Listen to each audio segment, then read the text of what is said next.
Hey guys, Luton here, and today I'm going to be looking at the support class a little bit, also going to be thinking a little on stingers. Now the support class is quite a varied role that you can play, especially now that we have the carbines, DMRs, etc, things that you can change up and use to make the class a little bit different, function in different situations better. Now I wanted to stick with the sort of default role here, so we've got an LMG, okay, it's the U-100. A lot of people on my stream were commenting that it is not a very powerful weapon, and it's not. It doesn't perform particularly well as a weapon, but it does in certain situations. So it's important to understand your role, and that's really what we're going to be looking at here as this kind of more default support player. It's also got a 2x modifier on this kit. Don't know why that guy's standing right out in the open there, but you can see the time to kill is not bad. It's just that in certain situations this gun will not perform well. If you come face to face with an assault player, that AK-12, they're going to win every single time, and that's always been the way with Battlefield, the rock paper scissors routine. So there's going to be certain classes in some situations you come up against, you will go down, you will not perform unless you maybe pick up a lucky headshot. Team helicopter there taking a massive hit. Alright, so right now I'm working around C here. We're just trying to keep it under control. You can see my team is handling pretty well, but the scoreboard, there's only 40 points in it. Alright, now here we go. We're moving up towards D. I'm bipodding up there. Alright, and this is the other thing. The bipod for the support class for the LMGs, very, very important. If you're at close, maybe medium range, you can possibly manage without the bipod, but anything else. Now watch this pop-up attack on this sniper right here, up on the building. Now I get a couple of rounds out there, and down he goes. Now this is the XM25 Airburst. It's a really great tool for the support player, and it's also just a great tool in general for taking down these snipers. For these rooftop snipers, it's an essential tool. It's really, really great. I just fired off a few rounds there. You can actually do some good damage with this thing to light armor vehicles as well. I was using it against helicopters, against light armored trucks, and you really can hurt them, especially the transport heli with those open sides, okay? The gunners, etc., they have no armor protection there, and you can fire that thing onto them. You're going to hit those gunners. The airburst is going to damage them pretty hard. But where the XM25 really succeeds is definitely on these snipers on the top of buildings. I'm going to show you in a moment a nice long-range kill on one of these snipers. Now we're moving back in on C to cap it up here. And again, look, I'm not running my modifier because obviously we're in close to medium range.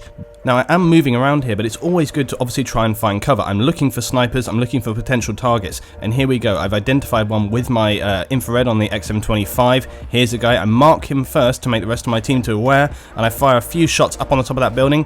And there you go, enemy kill. What a great range shot there, okay? And this is what this tool is so good at for those, long-range engagements and trying to take those guys out of that situation. Now here on the flag, we've capped it up. I just want to make sure that the area is safe. I'm keeping an eye on those snipers, alright? I'm not in the best cover here, this has got to be said. I'm out in the open, and if you want to find two guys coming in here on the right, drop them as well. Now there you go, that's a good example of the U-100. Okay, you see that kind of close range. I would classify that as close range, alright? If it was any further away than that, the spread on the gun makes it quite difficult to hit those engagements. Now this is another good tool. Talking a little bit about tactics now. This is, you can see, the beginning of the game, 800 tickets a point. We've got D and E, they have capped A and C. For some reason they left B, not sure why you would leave that. But this is a good thing. At the beginning of a game, it's always a good move to try and flank fast, alright? Because if you can hit this A flag, you can destabilize their attack. Often what a team will do when they start a round is they will hit this first flag and immediately vacate it, alright? Now you can see they've got, unfortunately, an LAV here, and that's why I changed my course quite quickly. But at the beginning of the round, they often will leave the base closest to them abandoned, and this is just very, very common on Conquest. So if you can make a fast attack straight there, it means that you can immediately put them into a pincer movement. But look at this, see, they have pretty much done the same thing to us. Not a stupid team, they're capping E at the same time. So, but that's something that's a good move to make for you as a player. And as I say, if you've got a little team, you can see I've got a couple of guys here with me. If you can keep your squad, and you as a squad can work to take those objectives, that will help your team overall, and you then as a force will be able to work better. Of course, you also have the domino effect that now we can cap A, we can then immediately roll on to B and then hit C, and then you have your team coming from two different directions. It just destabilizes the enemy and makes it more difficult for them to understand where it is they need to be going. They feel like they're being taken from a couple of different directions at the same time. And again, look, this just proves the point right here. My teammate Super and me coming up, we double team that tank, take him down, and then we're straight on into B. And you can see that my team has done the same thing. They've come around here. Now, we still got D, we got E, so we're going to have to obviously move back to get on that situation. But right here, I just wanted to demonstrate as well. Some people still not understanding how to actually bring down the building. And what you have is these 4 supports at the front of the main skyscraper. You hit these and you can see that one goes down, it gets destroyed. All right, there's another one there, the 3rd one. And when you've got these 4 supports down, that building is going to go, and we'll see that momentarily as soon as it goes. I was coordinating with my guys here on the other side because I don't have line of sight on that 4th pillar. Once that's cleared out, this building's going to go down. But tactically, taking out these objectives with Levolution is actually, it can be an interesting thing, because this building can be kind of tricky to cap when there's a lot of guys up in the top. Bringing the building down makes it much easier to get on there and cap and clear out. So it's actually tactically quite a sensible thing to do early on, because it just means that from playability point of view, you can actually get on it a lot easier, not to mention the fact that you obviously get the very powerful attack boat. Now here we come back with the XM25 coming up here on this corner. Now as I say, the XM25, I don't score any kills here, but you can, like for example, the attack boat as well. It's a nice open vehicle. I kind of panicked right here because it is so powerful with those miniguns on. I really wanted to stay out of the way. But you can see here, look, scoring some hit markers on it, alright? And if those had come into contact a little bit better with some of those gunners, you could definitely score a kill. I have scored kills on other rounds as well. But here we are. Now this is back to support. And again, now look at this. Alright, this is, I got that kill there. But again, did you see the spread as I was firing? Okay, the spread is quite wide. And it really, you know, you have to find kind of these bursts. Even when you're burst firing though, it's sort of, the detection of the bullets kind of flickers around a lot. It's not a particularly well-rounded weapon. Coming up on these guys here, water attack on this guy, dropping them down. My team going for these, going 2 on a 3. And then we get another call out from the guy in the water behind here. My teammate's shouting out, we need to drop that guy before he comes up behind us. We're trying to find him. Here he is. Couple of rounds down he goes. Alright, so bailing over the barriers here, straight on back onto Charlie. So this is the thing, support class, it can be run and gun, but your best bet is to sort of slow things down. The other thing, remember, this gun doesn't handle well in face-to-face situations, so you want to be constantly thinking about that. You need to be sort of mentally mapping ahead where we're going to go to. There's one of those powerful pickup weapons that I failed to grab there, by the way. You can see them spawning on the map. I really should have picked that thing up. I think that was the grenade launcher tool there. But anyway, as I say, you need to be thinking point to point about where you're moving, especially so with the support class, because with the support class you're not going to win those face-to-face encounters unless your enemy is particularly stupid. So you need to be moving, looking for cover, mentally mapping where you're going to move to, and that's what you're trying to do. As I say, I got lucky when I was moving to C here. Those guys weren't particularly aware. I got a couple of guys in the back, the other ones were sort of not aware, and that guy jumping out of the water was going to go down anyway. But look at this, moving back to C now. This is the other thing. Some situations, if you've already committed to moving to a new objective, then you need to kind of do that. You need to make a choice and go with it. But I hadn't really committed to moving over to another objective. I'm still in the C area, so it's worth my while coming back to defend.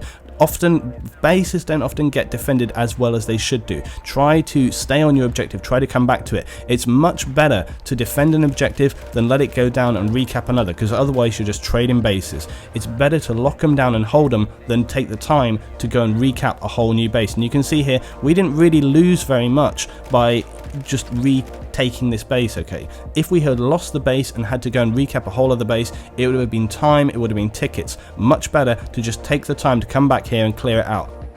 And with the combination with my teammates on the attack boat, that's exactly what we did. Still, and you can see, even at long range, look, getting those hit markers, if you can change this over to a different fire mode, alright, you can still pick those targets up. Now look at this guy, runs into cover, heavy concrete barriers, but look at that.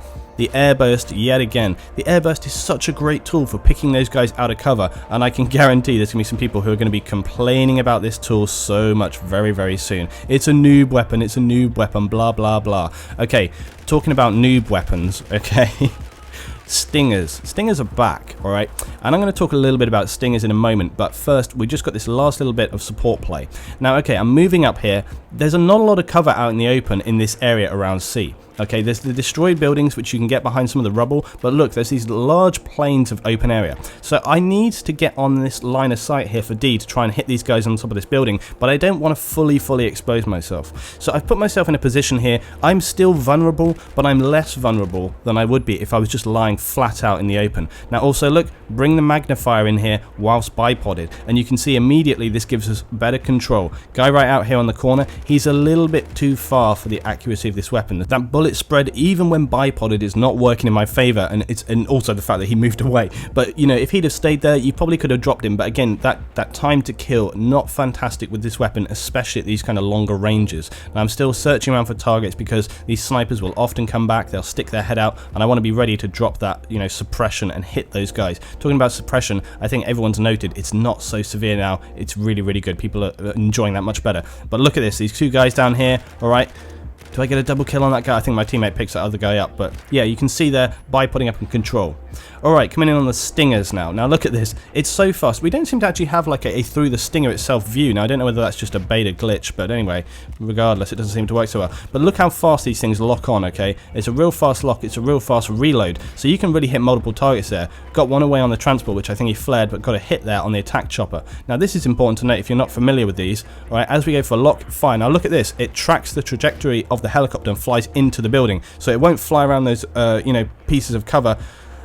And talking about being in the way of things, here we go. This is an unfortunate thing to do. Don't don't parachute when the building is coming down. Alright, good times. Alright, now we're back again with the stingers. Now, a lot of people always saying, oh, the stingers, they're a noob weapon, they're a noob weapon. Really?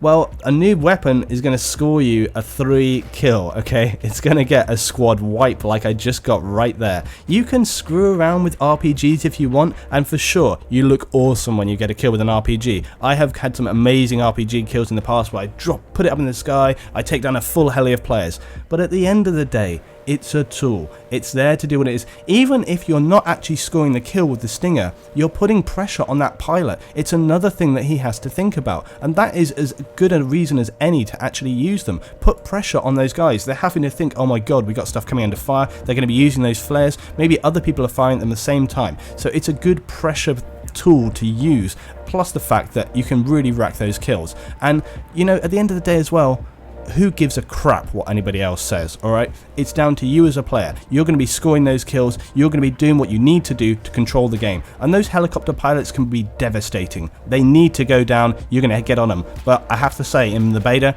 the favour of things is not going in the way of the pilots, it's not going in the way of the attack choppers, it's much more difficult. The learning curve has gone up. Thanks for watching, guys. I'll see you next time on Battlefield 4.